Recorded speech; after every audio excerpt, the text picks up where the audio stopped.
Hello, everybody, and welcome back to the Tyreek Told You podcast. It's Black History Month, so I decided to come in my Black History garb, a nice dashiki. It just felt appropriate. If I can't wear a dashiki during Black History Month, then when can I wear a dashiki? So, shout outs to being black, shout outs to Africa. And yeah, let's go ahead and get this show on the road. We are off to a good Black History Month, everybody. Kendrick Lamar won Record of the Year for Not Like Us at the Grammys. Was it Record of the Year or Song of the Year? Let me double check because I can't be out here spreading misinformation during Black History Month. I'm gonna just start calling it blistery because it's black and it's blissful. Do y'all like blistery? Hold on, Record of the Year, Grammys 2025. Uh, Yeah, we know about Beyonce. I'm gonna save her for last, but wait a minute. Yep, record of the year was Not Like Us. So good for him. And he won Song of the Year. And then Beyonce won Album of the Year for Cowboy Carter, her first ever Album of the Year Grammy, and extending her record for having the most Grammys out of anybody ever in the history of the Grammys. Come on, black people. And if that wasn't enough, we clearly have a new queen. Shout outs to Miss Onijah Robinson. She is the current reigning Empress of Pakistan. We got to get into her story. So a few days ago, somebody had tagged me in a video, and I could see this woman, and she had her head covered. I don't know if it's a hijab. I know like each region has like their own term for it, but she had like her head covered, and she had these eyebrows penciled in. And I didn't even let the video play for more than 2 seconds. I'm like, y'all tagging me in some mess. Let me go on about my life. So I keep scrolling and scrolling and scrolling. And the more I scroll, the more I'm hearing about this American woman in Pakistan who was refusing to leave.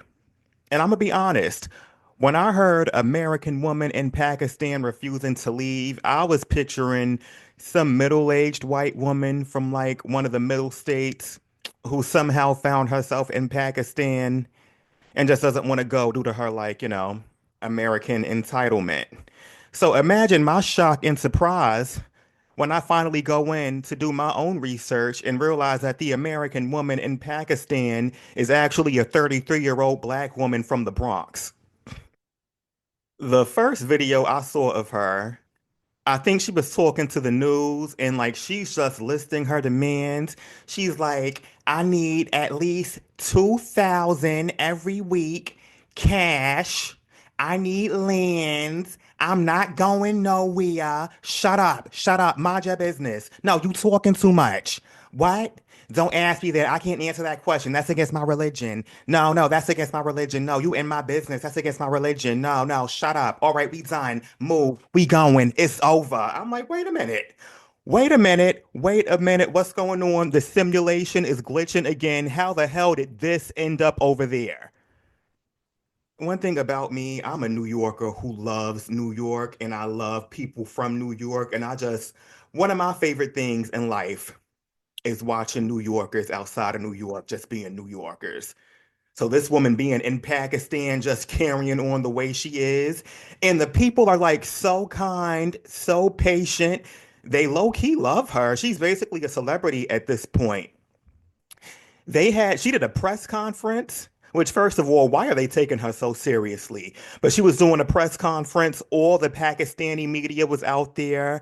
I think she was with a member of parliament. She's telling him to stop talking and to be quiet. And he's being quiet. They respecting her. She runs Pakistan. Now, I think that eventually she will take over the government and install herself as their new monarch. And they're going to let it happen because why not? Onijah has plans for Pakistan, okay? She wants to invest in infrastructure. She wants better services for the people. And rightfully so. I feel like when you touch down in a country and basically take it over, it is your duty to make sure that your subjects are living well. The details surrounding her travel to Pakistan are very fuzzy. I've heard all types of different stories. Apparently, she was in an online relationship with some 19-year-old and she flew out there to marry him. Now, in one version of the story, they say he catfished her. In other versions, they say she catfished him. In another one, they say the parents didn't approve and they wouldn't even let her in the house. I don't know, but whatever the case, that boy is not marrying her. And she's just been, kind of not out on the streets, but she ain't have no place to stay. Her visa expired, and some people got her in contact with the government. And now here we are. I did find a very recent article on BET about it, so let's read it and see if we can connect some of these dots and fill in some of these blanks. A New York woman is reportedly returning to the U.S. after a journey to Pakistan in pursuit of love turned into an international spectacle. Multiple outlets reported that 33-year-old Onijah Andrew Robinson, they did not need to put her whole government out there. There was never ever a need for y'all to know my middle name. Traveled to Karachi in October of 2024. Oh yeah, she's been there since October. This is not something recent. She owns the country at this point, hoping to marry 19-year-old Nidal Ahmed Maimon, whom she met online. However, upon arrival, Maimon refused to marry her, citing his family's opposition. If you could hear the phone ringing in the back, I do apologize, and I'm about to sneeze. Wait a minute. Hold on, it's coming. All right, come on. Come on. I hate when you have to sneeze, but the sneeze doesn't want to come out. Like it's right here. I can feel it. Okay, it went away. So sometimes you can't even trust your own body. Are we sneezing or not? All right, back to Miss Onijah. However, upon arrival, Maimon refused to marry her, citing his family's opposition, ultimately leaving Robinson stranded in a foreign country as her visa had expired. What followed was a bizarre saga that turned the young woman into an overnight social media sensation. Robinson allegedly remained in Karachi, wandering aimlessly after Maimon's family vacated and locked up their home. Wow. Up. Her predicament gained widespread attention when she began making a series of demands on social media and even organized a press conference in Pakistan. I'm asking for 100K or more. This is them quoting her. I need 20K by this week in my pockets in cash. That's a demand to the government, she declared in one viral clip. While initially it seemed she was requesting financial aid to settle in Pakistan, her motives became unclear as she continued to demand various amounts of money from unspecified sources. Oh yeah, and one of her plans, she's supposed to like go to Dubai's, as she calls it, Dubai's, and have her baby. She also appears to be pregnant. I'm not sure if that's true or not, but if she is pregnant, it's clearly not. What's this boy name? It's not the doll's baby. So she done flew halfway around the world with somebody else's seed so she can give birth in Dubai. Huh. Robinson also said she wanted to improve Pakistan's infrastructure and bus services, further confusing viewers. A man identifying himself as her son, Jeremiah Robinson, spoke to Pakistani media, shedding light on her mental health struggles. He stated that his mother suffers from bipolar disorder and that no marriage between her and Maimon ever took place. I'm trying to help her as her son to come back to the U.S. She was only supposed to go to Pakistan to meet him and his family, he explained. What do you mean he explained? Why were y'all letting her go to Pakistan to meet some boy she met online? That's irresponsible on your part. As of Monday, February 3rd, Robinson is reportedly en route back to the U.S., though it remains unclear who facilitated her return. Yeah, it's currently February 5th, and I don't know where she is. The last video I saw, she was chilling somewhere, still in Pakistan, counting a whole wad of cash. No, it wasn't USD, it was Pakistani money. Let me see what their currency is. Pakistan currency. What do they use? Pakistani rupees. So, she was counting a whole bunch of that in. Now, compared to the US dollar, it's not worth much, but I don't care, bitch. You in Pakistan, count your money. You wanted a whole bunch of cash, and that's what you got. But in all seriousness, she is clearly having a manic episode that took her, around the world. Now, when your manic episodes turn into international adventures, we might need to up your dosage. But let's hope that she gets back home safely. And the people in Pakistan, they taking good care of her. So I trust her in their hands, but she does need to come back to the States. So let's all pray for the let's all pray for the Pakistani princess Onijah Robinson. So, continuing our Black History theme this month, I decided to come with a little Black History fact or acknowledgement because you know what?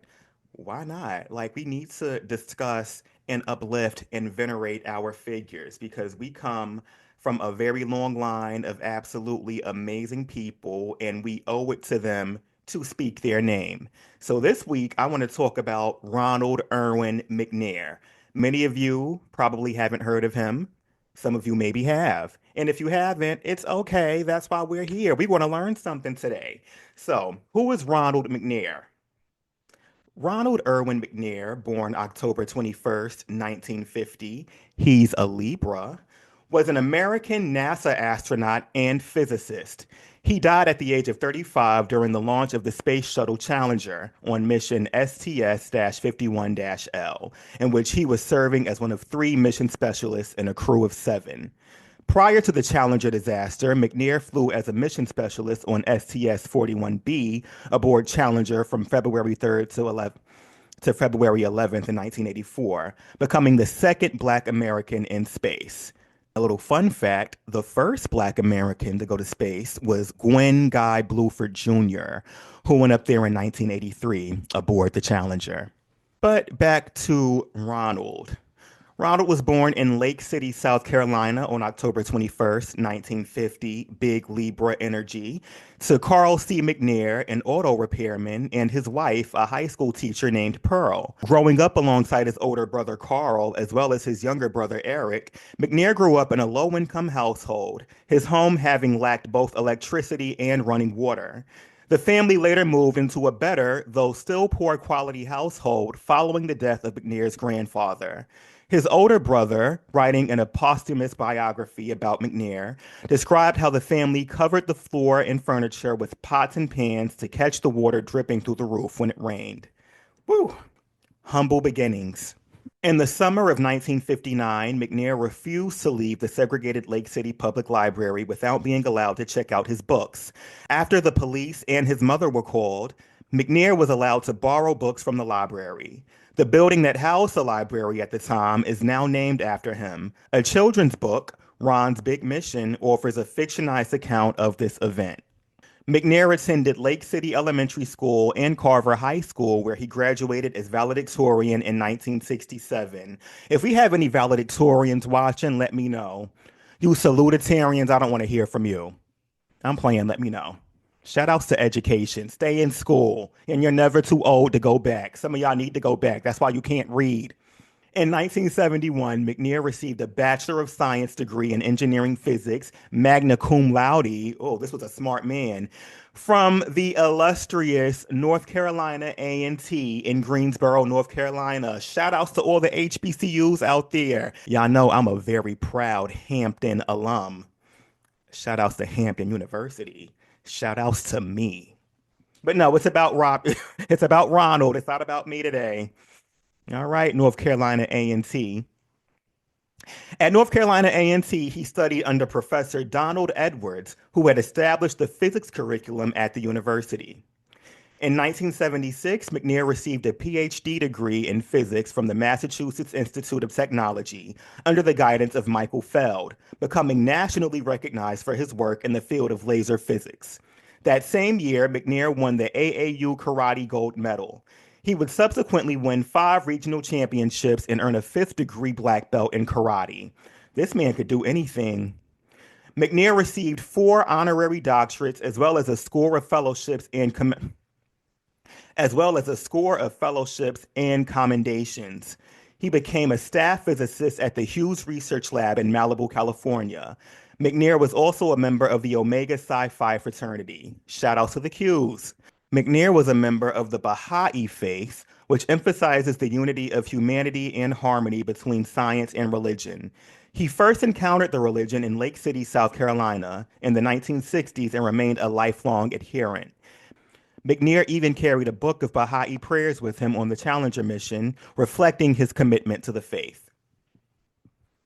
Now let's talk about his career as an astronaut.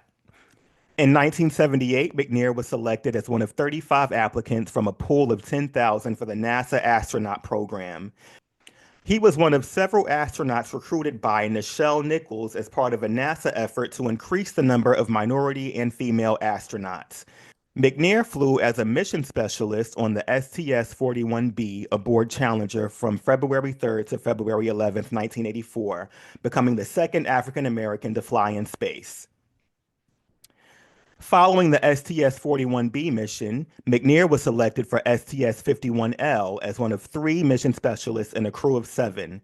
The mission launched on January 28, 1986. He and the other six crew members were killed when the Challenger disintegrated 9 miles above the Atlantic Ocean, 73 seconds after liftoff.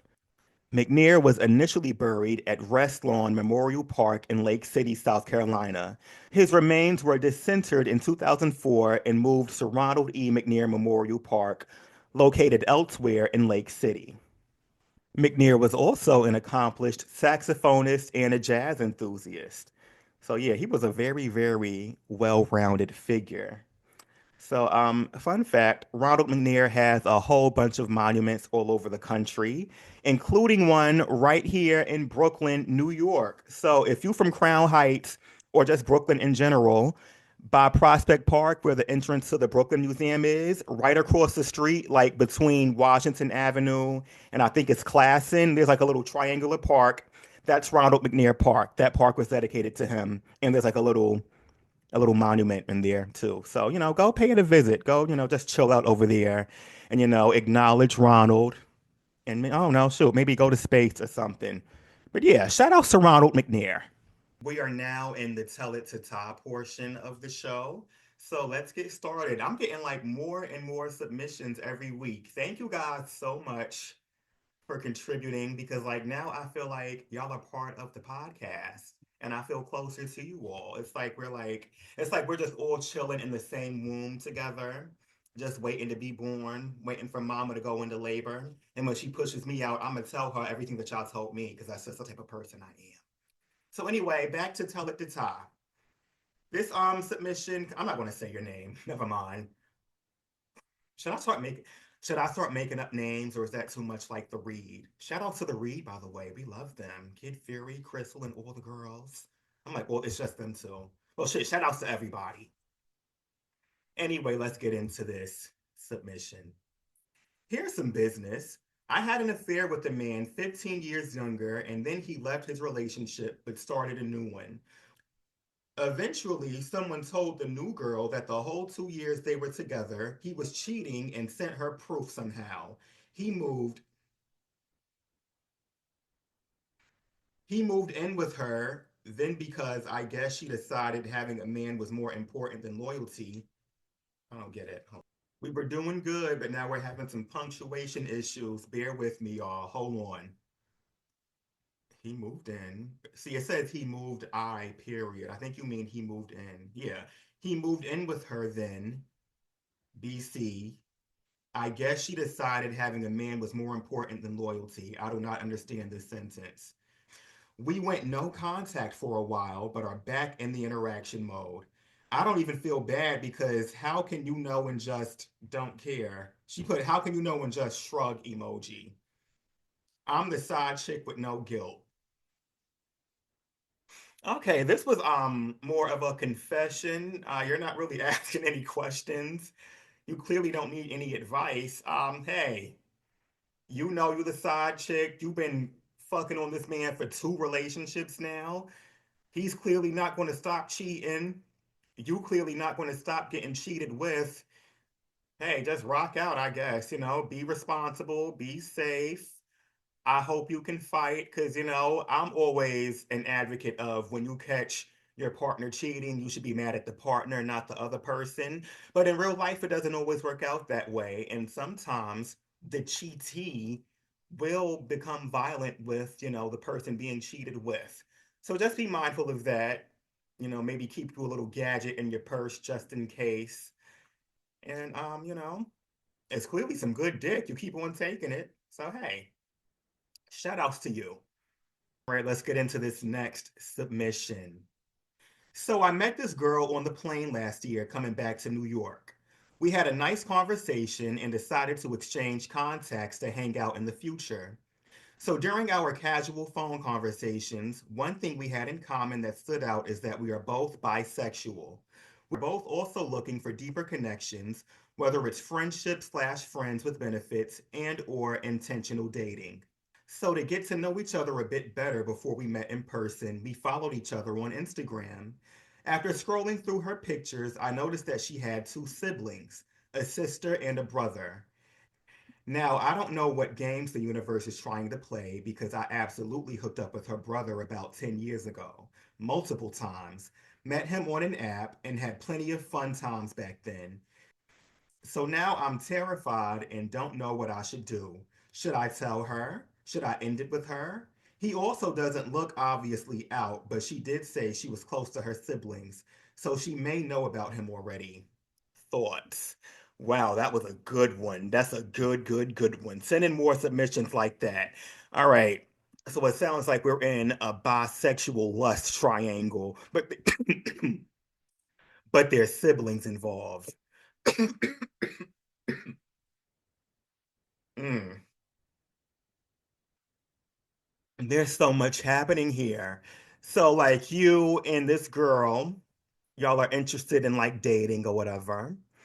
You are all both aware of each other's bisexuality, but you've been fucking her brother for, well, you was fucking him 10 years ago. I don't know. Does the 10 years make a difference? Mm. I think that you should talk to the brother first because we don't know if the sister knows about the brother's sexual proclivities. Um, Also, she may not feel comfortable dating her brother's leftovers. Like you were her brother's jack trade, and now you dating the sister. That can be a bit messy, but it's not a roadblock. It's just a potential speed bump. I say reach out to the brother, let him know, like, hey, remember we used to fuck around back in the day? Well, like, I'm talking to your sister. We're thinking about taking things seriously, and I'm not comfortable pursuing a relationship with her without making sure that everything is out on the table. So, like, does she know that you get down like that? Are you comfortable with your sister dating one of your like old hookups? And then, like, if that's okay, we gotta talk to the sister. Because is the sister okay talking to like her brother's old, Because I don't know. I don't know. This could go oh, Lord. Listen, this can go really, really bad, or it can go like really, really okay. No, this can go really, really good.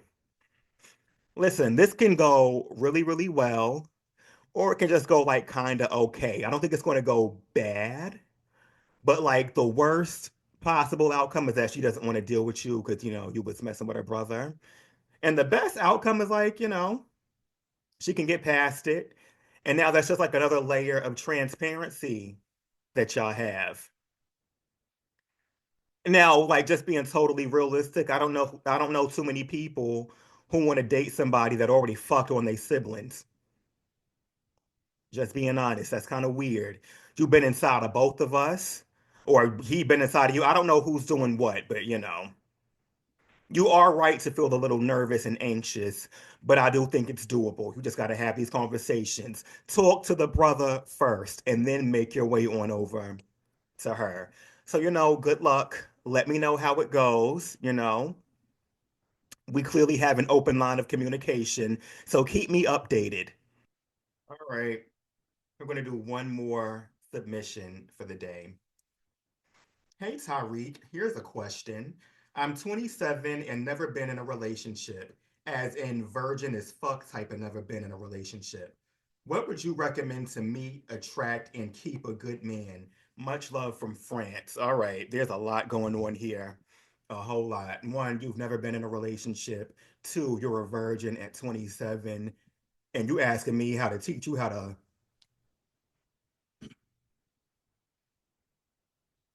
you want me to show you how to meet, attract, and keep a good man in France? Well, first off, I've never been to France, so I don't know what the dating scene is like over there. But I think we gotta like we gotta crawl before we walk. Number one. No, you're a 27-year-old virgin, no judgment. A little interesting. I'm curious as to why you were a virgin at 27. Again, I'm not judging. I just, it's a little weird. You're not weird. You're okay, let's bring it back. Let's bring it back. Shout outs to you for being a virgin and keeping yourself pure. Um, when you're dating, I do believe that like there's somebody out there for everybody, but I also believe in just a little situational awareness, right? Because like when you're out dating and you tell somebody that you're a virgin, I just wonder how would they react to that? Especially at 27, I imagine you're dating other people in like their mid to late 20s. And most people, men especially, they fucking, okay? But when dating, they're probably going to be expecting to be doing some fucking. And at 27, you want to fuck somebody that's already been fucking, not like a virgin. And I'm not saying you're undesirable. I'm just saying that's like, it's going to be a hurdle. It's not impossible, but like, ugh. Um, hmm. I mean, honestly, I say just go out, go to events, go to social gatherings like art events, wine tastings. Shit, look up events in your city and just see like where the people are and go out and mix and mingle with the people. Now as far as finding, attracting, and keeping a good man, you won't know if he's good until you've been with him. Look out for certain red flags, the way he talks to you, the way he talks about other women. Um, do you see like flashes of rage or anger? Um, just you got to use some common sense. It's some stuff you just got to go through it to learn it. Um, yeah, like do you have like girlfriends and stuff? Like what kind of stuff do they go through with like their relationships? Talk to them, see what advice you can get from them. I honestly don't know what to tell you. You just got to go live your life. Some stuff you just got to go through. Go have you some sex, and yeah. Huh. I'm not saying go out there and be a hoe, but girl, go live. Live a little. Shit. You gotta just learn what you like and what you don't like. I wish I could give you better advice, but that's the best I can do for this one. But keep me updated. Let me know what the men are like over there in France. Hell, maybe I'll go over to France and fuck around a little bit. Then I can give you some better advice. I don't know. Are you in Paris? All right. We have reached the end of this episode. I hope you all enjoyed it. I certainly enjoyed recording it. Happy Black History Month. I will be back next week with a different dashiki, a different Black History fact, and hopefully some more Tell It to Ty submissions. Cause I just love talking about y'all. But yeah, have you a good week.